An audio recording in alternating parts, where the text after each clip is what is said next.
60 days ago, I submitted my first card submission with tag grading, and today I'm going to be showing you guys the grades for every card that we sent, show you all the changes that have been made since I submitted the cards, and give my overall thoughts about the tag grading process. You know, in the past 60 days, the public's opinion on tag has changed drastically. From internal issues with turnaround times to slabs breaking into pieces with the same amount of force it takes to cause a ripple in a body of water. When I submitted, all the mishaps with tag grading hadn't happened yet. I sent in 40 cards to grade in hopes that I could do a mystery tag slab bag, but as I said before, I wasn't going to be doing it unless there was real value to be obtained by you guys. So the plan was that there wasn't really any real value for you guys. I was just going to either sell the slabs individually that I could and just take an L, or the ones that I had to take an L on. But I'm not gonna lie to you guys, I'm kind of torn on the results, but so many of you guys asked me to do this, so you know, I'm kind of gonna be leaving it up to you guys. I'm gonna be showing you guys all the grades digitally because I don't have the slabs yet. I'm gonna be showing the prices along with the slabs, which will be PSA pricing minus 10 to 25% depending on the card. So each slab bag is gonna be $25 a piece, so you guys let me know if this sounds like fun, if there's enough random value in there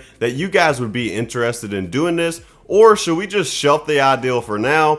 Please let me know down below. So first and foremost, the 10-day turnaround was absolute BS. But to be fair, I kind of knew that there was no way that model was sustainable, especially once they started to really gain some traction. However, I did purchase my slabs, sent my cards in, and they received my cards long before they decided to change their turnaround times. So honestly, I think I kind of got shafted here. So like the 10-day turnaround time is what really caught my eye the most and piqued my interest. And this is pretty much what drove me to go ahead and send the cards in. Like they couldn't even send me an email that the 10 days was going away. I had to literally find out because of the website. So I didn't get an email or anything. So actually what ended up happening is my order took 32 business days, which I get it. You know, it's kind of a minor gripe, but it is still, you know, hey, I thought I was getting it in 10 days and I did not. I understand, you know, now the 45 business days is the new standard for the regular one. They still have the 2 days, the 5 business days, and 30 business days. But, you know, still, like I said, it would have been nice to at least get an email saying it's not going to take 10 days. So like I said, with the 45 business days, that's much more realistic on the new way that they're doing things. That makes way more sense. That's more in line with other grading services. And honestly, if they're just going to be as busy as it seems they are, I mean, even 45 business days is probably a stretch. But besides the turnaround time, one thing they also changed is the threshold of money spent to receive the submission kit for free. So this is not going to affect a lot of people because some people probably won't even hit that threshold in the first place, the original mark. But it was something that also drove me to send in a certain amount of cards. So the original thing was 40 cards. That's what it was, or $600 in value. Now it is 80 cards and $1,200 in value. So just keep that in mind. The submission kits are sold out anyway, so you can't get them right now regardless. But once it does come back, just know to get the free one, that's how you can do it. If not, it's a $40 value. So I'm assuming that they're probably just sending out too many and decided 40 wasn't enough to make up for the money they were spending on these kits. Or since they were always sold out, maybe they were kind of, we'll raise the price to mitigate that, but it didn't work either. And what I think is the biggest thing that changed was the actual slab design themselves. So everything still looks the same, but apparently they're stronger. They did change the durability of the slab after what we've seen. That guy breaking the slab with minimal effort kind of went viral. So the PR statements and the overall situation on how they handled it was, you know, that it wasn't a good look. I'm not gonna lie to you, but I had two different perspectives on this, and one of them was the collector side of it. And for me, the durability of the slab was not something I'll usually typically look into. Like, I'm not going to be using my slab as a stress ball anytime soon. I mean, most people who collect a lot of slabs either have them sitting on a shelf somewhere, which honestly, you know, durability could come into play then. If it falls off the shelf, you don't want it to just crack into a million pieces. I feel like if something like that does happen, they should offer like a free re-slab. I think that's something they should. If they're going to have their slabs designed that way, I feel like they should at least re-slab the things for free. And that was my collector perspective. But from the seller side of things, honestly, I was devastated. Consumer confidence in a product goes a long way. And not only was that a event that really took a lot of people out of it and took confidence away, people were already looking for any crack in the armor. This thing just magnified any issues that was with tag and made it even louder. And honestly, it really, I think it's going to hurt and did hurt my reselling aspects of tag. You know, my thing with grading overall is it just depends on what you're gonna do. I believe PSA is there ain't no belief. PSA is the most recognizable brand. It's the easiest thing to sell. It is probably not probably, I keep saying that. It is going to be the one that has the most long-term value. It's just the way it is. So PSA is a no-brainer. It's always easy to do. But there's a lot of headaches with PSA. You know, you gotta pay the yearly membership, which, I mean, it's not the craziest number in the world, but it's still a pain in the butt. And then on top of that, PSA takes forever. You know, a lot of people have that problem with PSA, but it's still king, right? CGC obviously has its problems, Beckett obviously has its problems, and tag has its problems. There's no exception. I always tell people, you like what you like. If you like the way the tag slabs, if you're a collector and you're just trying to encapsulate some cards in slabs, what difference does it make? If you're not going to sell it, if you like the PSA slab look, go with PSA. If you like the CGC, go with TGC. You like the tag, go with tag. So look, now that I got all that out of the way, I just want to show you guys the grades. And remember that I'd love to hear your guys' opinion on the mystery tag slab bag that I'm offering to you guys. In my head, it sounds and looks like it could be a lot of fun, and it could be a nice new way to incorporate some stuff to the store. But if the value just isn't there for you guys, then I don't want to do it. Like literally, I'm just going to be honest here. I'll make more money selling individually than doing the slab bag. But like I said, I don't really care. I'm blessed with a really good paying career. I don't pay my bills with Pokemon cards. So this is just a way to mitigate the cost of the hobby for me and maybe segue into something larger down the road. But it's really nothing like, I'm not paying my electric bill with what I'm making off slabs. Everything just gets reimbursed right back into buying more product for you guys. So like I said, it really doesn't matter to me. This is all going to be on you guys. I want to know what you guys think. If you guys would be interested, yeah, obviously it's a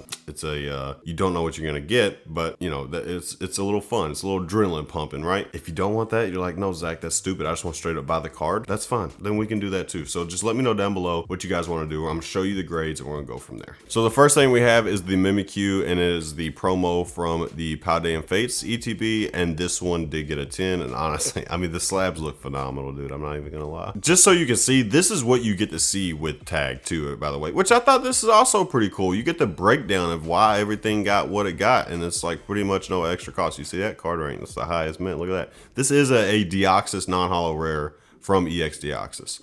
So it shows you, you know, you got two dings on the corners, and it just tells you your centering surface, whatever happened there. And it'll actually even give you photos of where the issues are. And it shows you it breaks everything down right here, which I find pretty interesting. You know, I mean, I think this is pretty cool. I think it's pretty neat. It even breaks it down to you like this, which is pretty cool to me. I think this is pretty awesome, dude, that it breaks everything down to you. I mean, this is something that, I don't know, I think this is a good thing. Oh, I scrolled way down, sorry.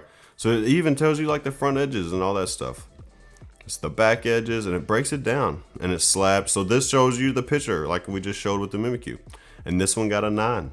This one got a 9, which this one's pretty cool. And here's the next one. It's a Galarian Articuno. There is a few cards in here that I'm not even going to put in there. I think I counted. There's only about 32 cards I'm actually going to put. There's some cards that aren't even worth $15 that I'm not even going to put in there. So here is the Galarian Moltres promo from the Crown Zenith 10s. With this one would have been a pretty good one in a 10, but unfortunately it got a 9. As you can see, the goal here was to get 3 10s in these for sure, so I could have them as a pair. Unfortunately, the Zapdos was the only one that got a 10. So this is a full art Raichu GX promo. There's a lot of Sun and Moon cards in this. And again, this one got a 9. This is the shiny Ninetales from Hidden Fates. Again, another 9. Lots of 9s, lots of 9s. That's why I was like, ugh. But some of these aren't bad cards. Like this is not a bad card. This one is the one that I'm probably on the fence the most about. So they did get a 7.5, which everybody knows X and Y stuff so hard to grade. I've seen a lot of the dings with this one. This one was a prayer sending this one in. It got a 7.5, but if you look at it like a PSA 7, it's still worth a little bit of money, even taking some money off. So I thought about throwing this one in here just because the card itself is pretty cool. But I don't know. This one, this was one of the ones where I'm like, I don't know about this one, but it is a pretty cool card. Then we have the Gyarados GX. I believe this is from Hidden Fates as well. This one got a 10. This is the Legendary Birds trio from Hidden Fates. This one also got a 10, so pretty awesome there. It looks phenomenal in that slab. And this is the Charizard from Hidden Fates. This is not the promo or anything. This is actually the Charizard you can pull in the set, and this is also a Gem Mint 10. This is one of my favorite cards I sent in, this one and the next one, two that I will have a hard time departing with because I actually really like these two. But this is the Shiny Ho-Oh from Hidden Fates, and this one also got a 10, so pretty solid there. And this is the Shiny Darkrai, which also got a 10, so again, these things look phenomenal. This is the Gold Terapagos from Stellar Crown. This one got a 9, so pretty disappointed in that one. That one would have been a good one to get in a 10. So this is the Ammonite from 151, the IR, and this one also got a 10, and I will say it looks pretty good. This is the Suicune from V-Star Universe. Again, another 10. It looks really good. It is Japanese, but this thing looks sick. Sucks this one didn't get a 10. This is the Full Art Blastoise from Japanese 151. It got a 9. This is the Zazamenta, I guess you could say it's the Alt Art or whatever from Crown Zenith. This one also got a 9, but it is a beautiful card. I really wanted this one to get a 10, man. It looks so nice. This is one of the stinkers that will not be included. This is the Miraidon promo from Scarlet and Violet base set. It's an ETB promo. It got a 7. So this one will not be in there. This is another one that will not be in there unless you guys can convince me that you want it in here, but I don't really see why you would. It's the Great Tusk EX SIR from Scarlet and Violet base. This is the one I wanted in a 10 the most. It's the Mew EX promo from the 151 UPC. It got a 9. This is the Wellspring Ogerpon SIR from Twilight Masquerade. It got a 10. This is the baby shiny Charmeleon from Paldean Fates. It got a 9. This is the Gold Miraidon from Scarlet and Violet base. This one also got a 9. This is the Mewtwo promo from the 151 UPC, and this one did get a 10, so this is a big one. This is a good one here. Also want to say, just a preference, the prices that you're seeing, what the estimated prices for these slabs is not the price that I would sell out. Some of them will be, especially for the 9s. I believe all the 9s is the price that I would sell out, but the 10s, I'll end up taking more off the top than what is already taken. So just keep that in mind too, if you're one of the people that are kind of on the fence, like, I don't know, I'd rather just buy them straight up, but the mystery stuff would be kind of fun. Also keep that in mind that I will sell them also cheaper than what you're seeing. Not like crazy cheaper, but it will be cheaper. Like, for example, the Mewtwo, I think I had it like $180 just off the top of my head. I would probably sell that one closer to $150. So just throwing that out there. This is the Tapu Koko Altar from Paradox Rift, which I love this card. Love this card. It came in at a 9 though, unfortunately. Needed all these to be 10s, baby. Unfortunately, they were not. This is another one that would just not be in the entire box to begin with. It is the Jolteon promo from Prismatic Evolutions. If they were all 10s, I would have put them in there. I wouldn't have felt bad about it at all, but with it being an 8.5, it is not going in there, baby. Same thing with the Flareon. It is a mint 9, but the only way they were going to make this is if they ended up getting a 10, so this is another one that would be left out. Same thing as the Flareon. Even though it's a 9, the only way I was putting this thing in was if it was a 10. Really wish this one was a 10, but unfortunately we got the 9, but I don't mind putting this one in there just because I think this is a sought after enough card that even at a 9, it still looks really good. This is the Koraidon Gold from Scarlet and Violet base, and this is one that it was 10 or bust, and this is also, it's a 9. It's not even, I don't even think this thing's worth like $13, so we're not even gonna put this thing in there either. This is the Sandy Shocks SIR from Terrestrial Festival, so it is the Japanese, but we did get a 10, so that's pretty good. Good to see that there. Again, another Japanese from Terrestrial Festival. Unfortunately, it is the gold. This was a 10 or bust, so this is another one that will not be making it into the box. This is the Venusaur, just a regular EX from 151. Again, this is one that needed to be a 10. I'm not sure if I'm gonna throw this one in there or not. I need to really see what the price is, but it's leaning towards not making the box. This one had to be a 10. This is the Crown Zenith ETB promo, the Lucario V-Star, and this one did get a 10, and it looks phenomenal. This card looks crazy. It's gonna be hard to get part ways with this one. So this is the same exact card we just looked at, except this time it is a 9, and I'm not sure if this one's gonna be in there or not. Like I said, I need to check prices. And this is the Stellar Crown ETB promo, the Noctile. It got a 9. Really put a lot of stock in the Charmander Obsidian Flames ETB promo, and this one got a 9. Again, another Charmander. This one got 8.5. I don't think I'll be putting this one in. This will probably be another one that I either just shelf or just give away with one of the two. And then the last one we're looking at is the Paldean Fate Shiny Charizard, the 10 promo, and it is coming in at a 9. So this one's still decent enough to be in there, but kind of upset we didn't get the 10. All right, guys, that's gonna do it for today's video. It's a little bit different type of video, but I wanted to do a follow-up from the tag video I did however many days ago it was, 60 days ago. So this is what this is. Please remember, let me know down below. I don't care if you think it's stupid, whatever. If you think it's stupid, let me know you think it's stupid.